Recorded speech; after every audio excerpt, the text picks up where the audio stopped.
Hey students, let's talk about one of my favorite historical developments, the English Civil War. Okay, you know how your teacher inevitably has like a favorite person and a favorite event? We know that my favorite person is Catherine de Medici, queen of my heart. And my favorite historical development is the English Civil War. Now, there are only two things that the AP test actually needs you to know about the English Civil War, and it is this. Number one, the monarchy is fighting against not the monarchy for political power. Number two, the outcome of the war, the effect of the English Civil War, is that the Glorious Revolution in the English Bill of Rights asserted forever that the monarchy has to coincide and work with that other source of power that was competing against it, aka Parliament. You are just watching this video to cover the exact things that you need to know for AP European history. You can stop right now because I have told you exactly what the CED needs you to know, which is the fact that the English Civil War exemplified the competition for power among monarchs and competing groups, and that the outcome of the English Civil War and the subsequent Glorious Revolution forever protected the rights of gentry and aristocracy from absolutism in England through assertions of the rights of Parliament. But students, we know that history is about the story.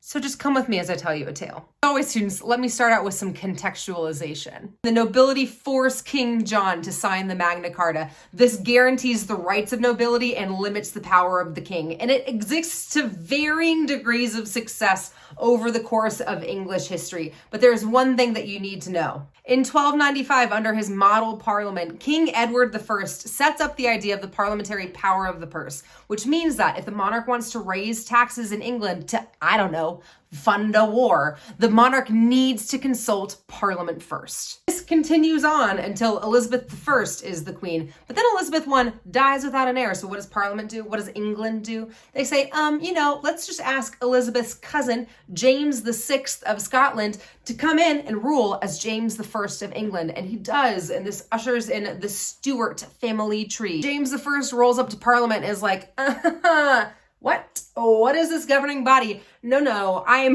the King of England now. I would like to rule absolutely. And then a bunch of Catholics in England who are upset with the Protestant monarchy try to blow up James and also Parliament in the gunpowder plot, but then it fails.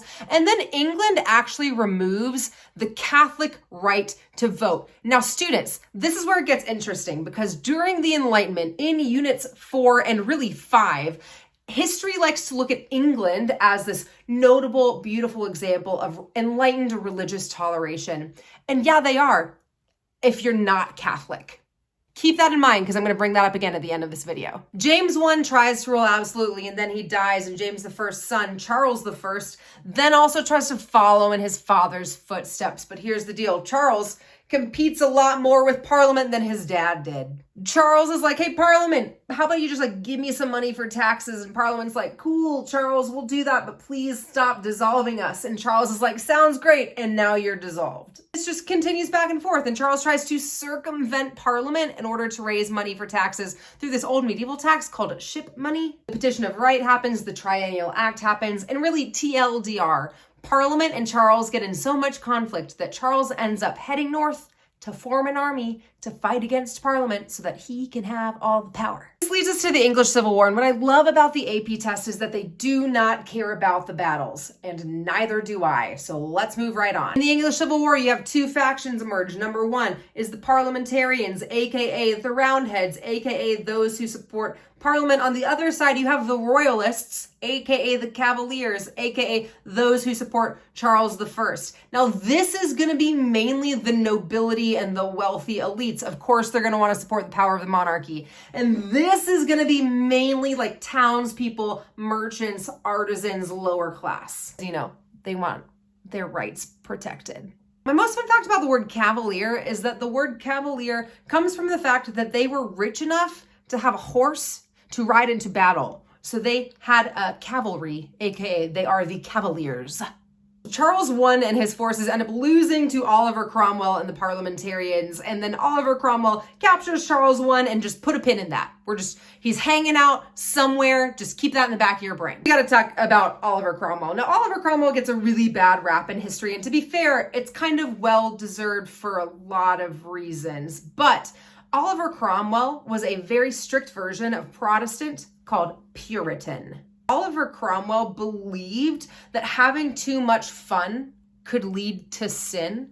So he did things like mandate a dress code, requiring a Sunday Sabbath, and like those who got caught working on a Sunday actually were put in stocks. Banned sports, banned any holiday that wasn't Christmas. Easter, not allowed. Christmas celebrations, not allowed. You can go to worship service, but you are not allowed to have a dinner. You're not allowed to have Christmas parties. Oliver Cromwell is ruling as Lord Protector while Charles I is captured and imprisoned. And then Oliver Cromwell fills Parliament with his loyal followers in what becomes known as the Rump Parliament. And then once he has filled Parliament with his followers, he then says, hey, Parliament, let's vote on what to do with Charles I. They vote on a regicide, one of my favorite words in AP European history, the death of a king. I mean, to be fair, Charles I did raise an army against Parliament. So yeah, he did commit treason, and the punishment for treason would be death. So maybe it does make a little bit of sense as to why Oliver beheaded Charles I. And with the king now dead, Oliver Cromwell's like, who's gonna lead this new country? I guess I will. And then he goes on campaign in Scotland and Ireland and then leads to the deaths, whether directly or indirectly, of like 10 to 40% of those populations. Oliver Cromwell dies, his son Richard rules for like a second after him, and then England's like, I don't know about this weird thing. Let's just restore the monarchy with Charles I's son, Charles II, who was in exile during this time. Charles II comes back to England and is called the Merry Monarch because, let's be real, he undoes a lot of the puritanical laws that Oliver Cromwell had set into place. Charles II also realizes that he cannot make the same mistakes that his father did that led to the English Civil War. So he takes it upon himself to actually really work well with Parliament when he's alive. Fun fact about Charles II is that he was married and she did not have any kids. He had an illegitimate son out of wedlock that did not count. And I love the fact that Charles II did not divorce his wife because she did not produce an heir for him. When we think about English history, we think about Henry VIII and his 6 wives and how he was like on this royal quest to find a male son who could rule after him. And again, hilarious that it was Mary and Elizabeth who helped rule England and not Edward, who died relatively young. Anyway, when Charles II dies without an heir, rule is passed to his brother, James II. James is Catholic. England does not want a Catholic monarch. England's like, no, we broke away from the Catholic Church for a reason. So when James is in power, things are going okay, and Parliament's like, you know what, we can have one Catholic king. It won't be an entrenched Catholic monarchy, and then when he dies, we'll go back to being Protestant, but then James has a son. And Parliament's like, oh no.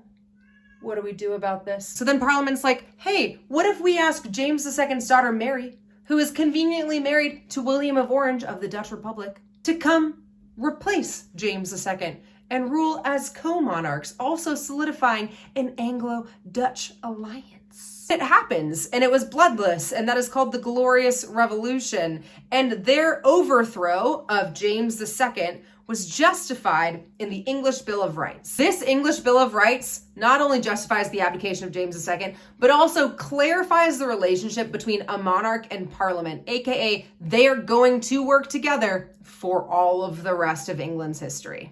The English Bill of Rights signals the end of any attempt at absolutism in the 1600s until now. Okay, but students, one of the conditions of the English Bill of Rights, which was signed in 1689, is that the monarch and every subsequent monarch must be a Protestant and cannot marry a Catholic. When we think about the idea of England as this religiously tolerant nation, y'all, yeah, but not to Catholics. And I want you to keep that in the back of your mind as we progress throughout the next unit when we talk about the Enlightenment and then subsequently what's going to happen in France. Speaking of France, students, 144 years before the French behead Louis XVI, England fought a civil war and voted to behead its king. Why was the French Revolution given all of the credit? Well, maybe because it was the one that was inspired by those Enlightenment ideals from the 1700s. But students, again, Thomas Hobbes, John Locke,